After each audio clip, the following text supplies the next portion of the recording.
Hey, everybody. It is Saturday, August 9th, 10 till 10 Central Time. If you're out there, come say hello. This is just going to be sort of a stream of consciousness, rambling video for those of you who are into that kind of thing. But be forewarned. So, sort of motivated by a video that Shane Starr put up on his channel, but it sort of dovetails with something I've been meaning to sort of focus on. So here we are. It's a good opportunity. Um, and for those of you who aren't familiar with this channel, I'll put a link below. Um, but he had a short little video that I thought raised an interesting question and made a couple of points that, I'm going to weigh in on, invited or not. Um, and it's basically, I think I don't want to be mischaracterizing his point or his argument. So Shane, if I butcher this, let me know, and I'll try to correct it if I can. But I think the point he was making, if I put it in my own words, is sort of try to disentangle introverted intuition from extroverted sensing in the sense of um, when we normally sort of describe extroversion and introversion, we sort of describe it in terms, especially just sort of your average, layman explanation, not diving deep into the Jungian explanation of things or the, Myers Briggs or anything like that. And we tend to frame it as extroverts are out there in the world. They're wheeling and dealing, they're being social, um, or they're doing things out there in the world, and it's got this very sort of living in the real world, extroverted sort of connotation or feel to it, right? Where when we use the sort of general term or generally common usage of the term introvert, we think of somebody who's just sort of in their head and lost in their own thoughts and their own ideas and not really paying much attention to the real world out there or interacting with it. And they're just sort of lost in la la land in their head. And at sort of a base level, you could sort of break that if we wanted to map that onto the different functions. My explanation of extroversion and sort of the general common view of extroversion is this very SE kind of function, right? Out there doing things in the world. And the common description of introverted intuition or introversion, I should say, an introverted person sounds more like introverted intuition, lost in your own thoughts, blah, blah, blah, blah, right? Not really paying attention to the external world. And so and so then he sort of goes on to say, raises the question of, okay, well, if that's sort of the common view of extroversion versus introversion, then how do we test for or get people who are introverted sensors, right? If sensing is somehow closely tied to extroversion and intuition is somehow closely tied to introversion, where does SI come from? Where do dominant SI people come from? And then I guess alternatively, where do dominant NE types of people come from? And just using this sort of basic terminology or our basic understanding of extroversion versus introversion. And I guess the way that I would think about it is that SI people, and he has his own conclusions, and I'll let his video speak for itself. I probably already butchered his argument, so I'm going to leave it at that, or at least the points he was raising. but in my mind, it sort of led me down this track of that's a good, if I had to explain to somebody who knew nothing about MBTI or cognitive functions or Jung or psychological types, but they knew the general explanation or the general terminology, an extrovert versus an introvert, how would I sort of square that circle with them? That there are introverts who are sensing types that are still paying attention to the physical outside world, but they're still introverts.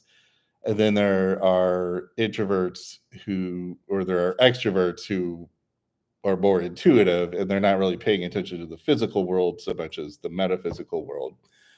I might leave that one for like how to explain the extroverts in a totally different video, but here I would have focused on the introverts, the NI versus SI types.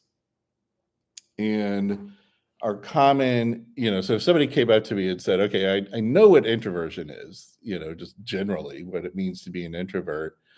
And I understand what you mean by introverted intuition, sort of lost in your abstract thoughts and not really paying much attention to the physical sensory world.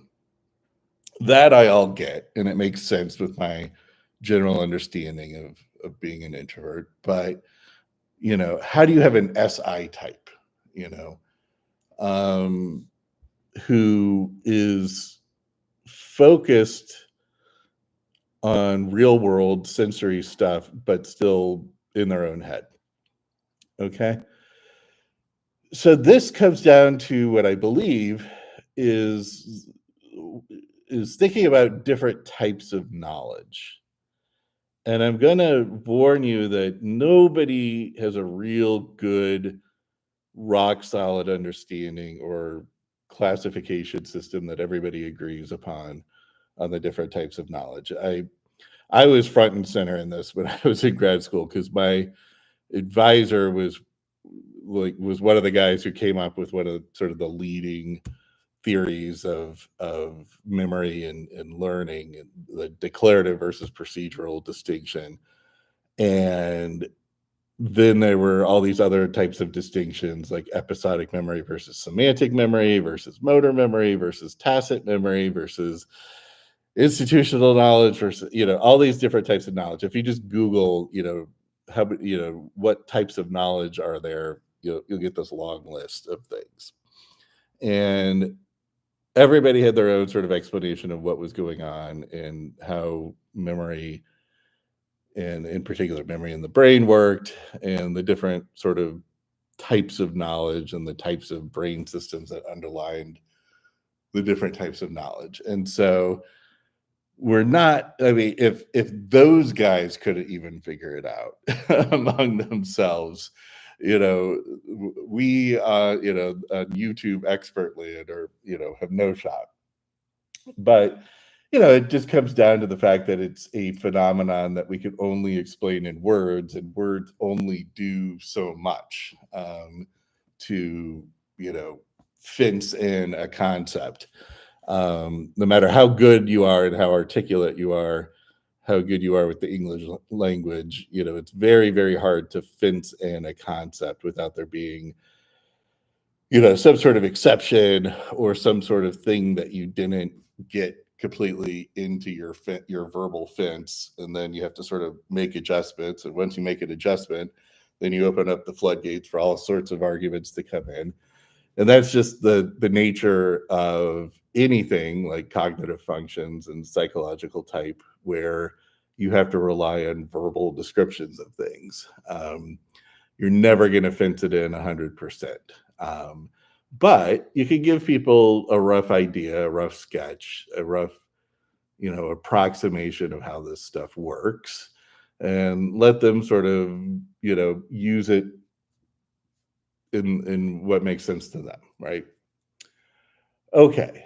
So different types of knowledge. So if you think of the NI types and the SI types as the knowing types, well, what types of knowledge do they sort of focus on? And I would argue the SI types are more concerned with experience. Okay. So actual experience that they have had in the real world. And that is what builds up their sort of knowledge base, right? And they are going to learn more and glom onto more. So, glomming on is sort of building that knowledge base off of their experience. Like that's what they know about the world. And that's the knowledge base or the database of information that they're going to use to make decisions about the world, right? Or to plan um, how they're going to interact with the world. Um, and so here's a pretty good example. And when you want to think of SI, again, I try to avoid just talking about SI dominant types and try to think of it, try to think of, okay, what happens when NI is polar, right? So all you have is SI to work with, for the most part. I mean, again, NI is not completely absent, but the person is going to rely way more on SI than they do on NI. And what does that look like? Okay, so they're not so we're talking about like ESTJs and ESFJs, right? And so we're not talking about dominant types, but we're talking about people who aren't going to rely on their NI and they're going to rely almost solely on their SI. And I think it gives you a better picture of, rather than just trying to focus on what an SI dom is going to act like or not act like. And I think one of the good examples here, I always go to my ESFJ friend, and she, she's just always showing me new ways of being antipolar. And one of the more recent ones, I've been sort of bouncing around from Airbnb because I made a move and into a new city, and I wanted to sort of try out different areas of the city. So I was bouncing around from Airbnb. And I've had some positive experiences and I've had some negative experiences, but overall they've been positive. Okay. But my friend, she, I think, maybe has stayed in one or two Airbnbs, but had like a super negative experience in one of the Airbnbs. It just absolutely refuses to ever do Airbnb again. Right. Because of this one experience that she had. And when she had to go somewhere or something, and I was sort of talking up the virtues of doing Airbnb versus staying in a hotel long term or something like that. And she's just like, no, I absolutely refuse to do Airbnb because of this one experience. And no matter how much I tried to explain, okay, there was one bad experience, but overall, it's a pretty good system. You just have to make sure you're careful about where you stay, blah blah blah blah blah. Nope, she didn't want to hear it. And to me, that is a very ESFJ response, especially when they've had a bad experience with something, and they've sort of baked it into their knowledge base that this thing is bad. I'm not dealing with it again. And of course, that's an FI decision she's making, but the knowledge, the database of knowledge that she's relying on is tied to the specific experience, the specific negative experience she's had. And because she's NI polar, she doesn't want to hear my NI arguments about why, by and large, or on average, or if you really think about it, or you know notwithstanding your experience, those sorts of arguments about why Airbnb is better than the alternative, she doesn't want to hear it. It doesn't match with her experience, and it's not. And really, the only thing that's going to counter that is if she has she's sort of forced into another Airbnb experience, and then it's positive for her, and then she'll sort of recalculate, um, her experience, right?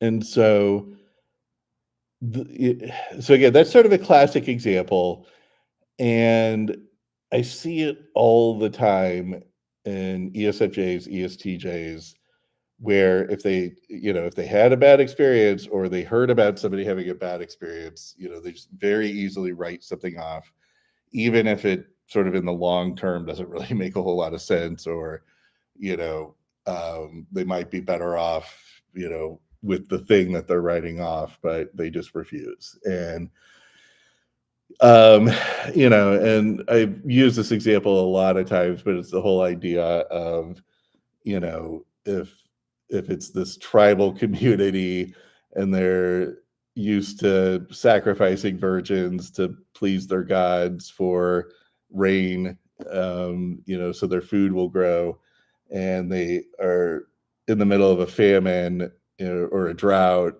and it's not raining, they just double down and they'll just say, okay, we just have to sacrifice more virgins, and pray harder, and then the gods will eventually listen to us, rather than trying to think of an alternative. And that's experiential based knowledge. And in the ESTP or ESFJs, ESTJs, you're going to see sort of an over reliance on that experiential knowledge, more so than even the SI DOMs, right? Because the ESFJs and the ESTJs are polar in that NI, that might not see a different way of framing the issue or thinking about the issue, et cetera, et cetera. Okay. Now let's talk about SI DOMs. So SI DOMs, I mean, in socionics, and again, I plead ignorance when it comes to socionics in general. But one thing I have heard on the few things that I've looked into in socionics, and it's very few, is that socionics sort of ties SI to this idea of comfort, of homeostasis. And I think that's an interesting way of thinking about it. Because it turns out that when you look at the brain, the human brain, and you look at this experiential memory, what people will call explicit memory, or declarative memory, depending on which camp you're in. But the idea of recreating an event, right? What did you have for breakfast today? What did you watch on TV today? What games did you play today? Or just something about like tell me about an experience you had in the recent past. It's got to be recent. And in your memory, your explicit memory or your declarative memory sort of recreates that event in your brain, right? And it relives that experience. But it turns out that there is this very old, phylogenetically old, lizard brain part of the brain, subcortical area, called the hippocampus, and various parts that are, close to and connected to the hippocampus, but we'll just say hippocampus for making it easy. It's tied to that experiential knowledge, or that experiential learning, or experiential memory. And it sort of baffled people. People were a little surprised because they knew the hippocampus was involved in sort of emotions and regulating emotions, and sort of this like flight, fight type of response area. Maybe not really flight, but that sort of lizard brain, primordial, not really doing a whole lot of thinking. It wasn't really tied to cognition. It was sort of seen as this like ancient part of the brain that's just sort of regulating emotions, that kind of thing. But it turns out that it's very important for laying down these new episodic types of memory, remembering events that happened to you. And if you have damage to that hippocampal system, you just depending on the extent of the damage, but you could completely lose your ability to lay down new experiences. Now you can remember old experiences, and that's for another, we'll get to that later. But as far as laying down new experiences, what some people will refer to is, putting it into your short-term memory, before moving it to your long-term memory. So, over the course of months or so, it sort of moves into the other parts of the brain, but it starts off in the hippocampus, and you need the hippocampus to sort of relive that event. Okay. And we have plenty of evidence for it. It shows up in fMRI studies, it shows up everywhere, shows up in all sorts of animals when they're learning things like spatial layouts and things where you could just imagine they have to sort of recreate the event in their head to solve the problem or do whatever task they're doing, right? Maze learning, that kind of stuff. And so what's that all about, right? I mean, why would you need this sort of feeling, emotion type system, which we call the limbic system, for these episodic memories? I mean, isn't that more of sort of a consciousness, cortical, high brain type of function? Well, it turns out that it's not. It turns out that to relive the experience, you need that sort of limbic feeling system intact. Okay. And so if you think about SI and you think about it being tied to experiential learning, it kind of makes sense. You start squaring that peg, I guess, or that hole, however you want to think about it. The square peg starts going into the round hole. We'll put it that way. Where, yeah, it's a cognitive function, but it's sort of tied to experience. It's tied to feeling. And SI types, when their knowledge base is based off of experience and sort of meeting that homeostasis level, right? Like that's kind of their sweet spot, is if they could just chill and enjoy the experience and have sort of a pleasant memory tied to it, right? And so I think of the SI types that I know in my life, and they find a lot of comfort in just chilling and watching a baseball game or something, or Law and Order, something that's familiar and and relatively predictive. It's got like enough changes or action in it to keep you interested. It's not just watching the same thing over and over again, but there is sort of a pattern to it. There's a consistency to it, right? It's sort of reliving not the same experience, but a very similar experience, right? Like watching a baseball game, there's a lot of things that could happen in a baseball game. No baseball game is going to be the same as any other baseball game, but there is this sort of familiarity with it, right? There are certain parameters, certain rules that you can get comfortable with and just chill out and enjoy. And they tend to have knowledge that is sort of based off of experiences like that, right? And I think they sort of seek out experiences that are consistent, and this is why, they would probably be more likely to take the same way to work every day, right? Find a way that works and do that because it's comfortable. They don't have to put a whole lot of attention on figuring out, new things to do or new experiences, right? It gives them this sense of stability.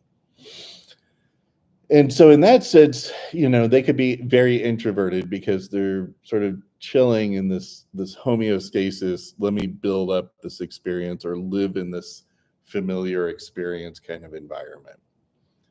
And it's not so much that they want to wall themselves off from the outside world and what's going on in the outside world. I think they just want a little, consistency, comfort, like, and so, if they're just chilling out watching a baseball game or Law and Order, they're clearly consuming outside world stimuli, right? So in that sense, they're being quote unquote extroverted. They're paying attention to stuff that's going on in the outside world. But it's that SI sort of yearning for comfort, for homeostasis, for reliving a familiar experience and not going too, off the edge, so that they can just chill.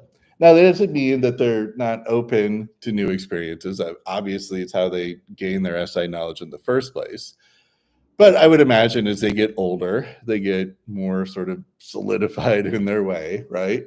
And what makes them comfortable and what makes them not. Um, and and so to the extent they might be introverted in the traditional sense or use of the word, where they sort of avoid people and avoid loud noises, so to speak, a lot of action going on. I think it's more about maintaining this homeostasis, maintaining just this certain level of chill and familiarity, because people are unpredictable, right? People are people sort of throw a lot of curveballs your way, and if you're an SI type and you just want to sort of bask in your familiarity, your experiential knowledge base, and just chill, being around a lot of people, that doesn't help, right? Um, unless you're used to it, I guess, right? There might be, I could think of some people who are pretty introverted that like to hang out at bars, but they'll just sort of hang out at the corner. And I get the sense that that has just sort of become their familiar environment, So even though there might be a lot of people and a lot, and loud music and things going on around them, they could just sort of chill and ignore all that stuff. And as long as it's not right in their face, they're okay with it. Um, I think we probably all know a type like that, where again, like, you know, they're being introverted because they're sort of maintaining this distance away from the action and from everything that's going on in the outside world, but they have this weird kind of comfort with it, right? Where and they keep coming back to it, which I just kind of find interesting. Or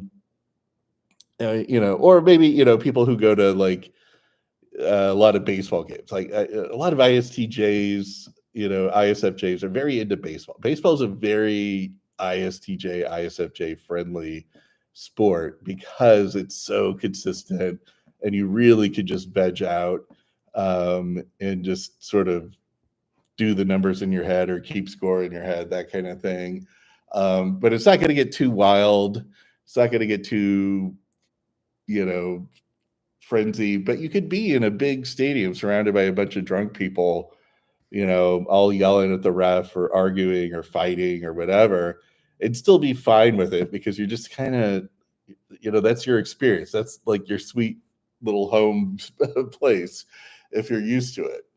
And as long as you don't get dragged into whatever's going on, you're cool. So to me, that's the SI type. Very just kind of chilling out in their hippocampus, this sort of emotional part of the brain that isn't emotion. It's not emotional in the sense of like, fear response, like the amygdala would be, or, um, getting like frustrated or super pissed off or anything like that. It doesn't do that. It's more of like it finds the importance in things. I mean, kind of this FI kind of thing, but it's tied to experience, and that's why I'm pinpointing it for an SI type of experience. Okay, so what else was I going to say? Okay, so Shane also makes a point that again, the traditional view of introversion is just sort of staying away from people, and certainly for ISTJs, um, because again, people sort of upset that homeostasis. Like, you're just trying to enjoy your book, or eat your lunch in a familiar, non-intrusive environment, calm environment, and the last thing you need are a bunch of people sort of taking you out of that experience. But ISFJs might be a little different. They might be, they'll have it's the common or the stereotypical, they have a few friends, close friends that they like to talk to because they want that FE kind of knowledge and they want to do that FE kind of bantering. Or they want to use their FE to sort of build up their SI knowledge, I should say. And so, they'll have a few office buddies or friends that they'll sit around and talk to. Not a whole lot because, and again, and they tend to attract each other, right? The ISFJs will just sort of sit and have lunch together, because it's comfortable and it's familiar, and whoever their lunch partner isn't gonna have some crazy thing pop up or experience pop up that takes them out of that like homeostasis kind of thing. And they're just gonna talk, about probably the same thing they've been talking about for 20 years. Like what are your kids up to? How's your mom doing? That kind of stuff. And it's very comforting to them to just sort of chit chat about what's going on with everybody, even though they probably had the exact same conversation yesterday, the day before, the day before, the day before. But it's comforting. And, and then they just kind of want to see, what's developed. But they're not really sitting around talking about, abstract ideas, what's going on with the market. I'm reading this book about quantum physics. Let me tell you all about it. I got this theory about what's happening, with the business, blah, blah, blah, blah. That's more INFJ stuff. That's more INTJ stuff. And, and that's where the NI differentiates itself. They don't really, the NI types, the NI dominant types aren't so worried about homeostasis and being in this sort of comfort level on an SI level. In fact, we're probably ignoring anything like that. Like I can't stand going to the same place for lunch, more than one time a month or whatever. I like I've mentioned before, I rarely take the same route to work. Now I do it because I'm in a new area, but once I figure out the area, I'll probably start taking different routes just for a change of scenery.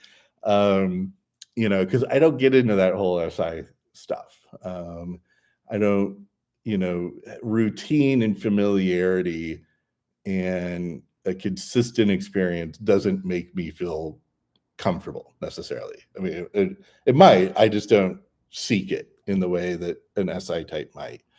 It's very hard for me to just chill and watch a baseball game. I like baseball. I like keeping up with it. I like, if I'm at a bar or something or at a party or something and everybody's watching it, I'll watch, and be engaged. But I'd rather just watch the highlights and keep up with sort of, the pennant race and the stats and stuff like that. But, just sitting and chilling and watching Law and Order or a baseball game or something just doesn't interest me.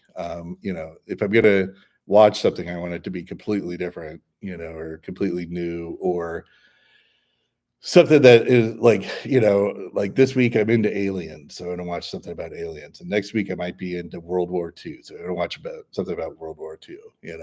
It's gonna be very kind of all over the place. And so, but it's introverted in the sense of, just whatever my mind is on is what I'm sort of seeking out in my environment. Um, I wouldn't say it's NE, because it's more of it's coming from an NI place. Like I'm trying to figure something out in a very NI kind of way. And so I might watch a bunch of videos or something that sort of feed that rabbit hole that I'm going down, that NI rabbit hole. And then, I'll watch, I'll get my fill and then I'll move on to whatever the next topic is. But I don't sort of seek out the same sort of thing. But, I've known people, very well that are ISFJs, and they love just chilling out to Law and Order or Grey's Anatomy or soap opera. That's sort of the popularity of those types of shows that have been going on for, decades, is because there's this sense of familiarity with them that, for one reason or another, people just sort of latch on, or the SI types especially sort of latch on to. Um, okay, so going to the main point of, when you're thinking about introversion and in sort of the traditional use of the word, how do you differentiate between an SI type and an NI type? I think that's really what it boils down to, is the SI types are going to seek this sort of consistency of experience. They're going to find things that make them comfortable.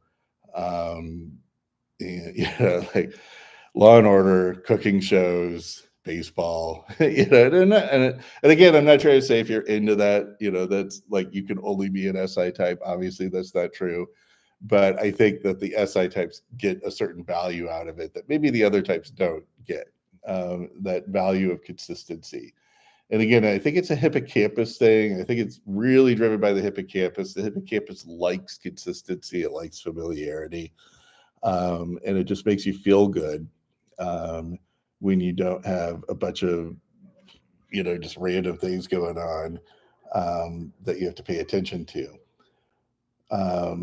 NI types, yeah, they live in their own head. It is sort of the traditional view of introversion, just sort of spacey in their own head, ignoring what's going on in the real world.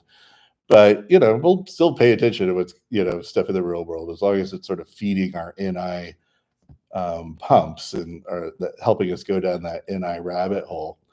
And I think traditionally you could really only go down those rabbit holes through reading. There weren't a whole lot of YouTube channels or TV channels or movies or anything sort of dedicated to these very specific topics that NI people will get fixated on for a little while until they move on to the next thing. And so that's why the NIs were sort of, always thought of as, bookworms, going into bookstores, libraries, checking out books, because it was kind of the only way you could get that information, that sort of abstract rabbit hole information. But ever since the internet and Wikipedia and YouTube and everybody on the planet making documentaries and stuff like that, we're less sort of quote unquote bookish, but we're still sort of just consuming media for that rabbit hole experience, right? But we don't consume media to be comfortable in a homeostasis kind of way. In fact, we're probably not likely to watch the same show, over and over again, in the way that the SI types might. Okay. Hope that makes sense.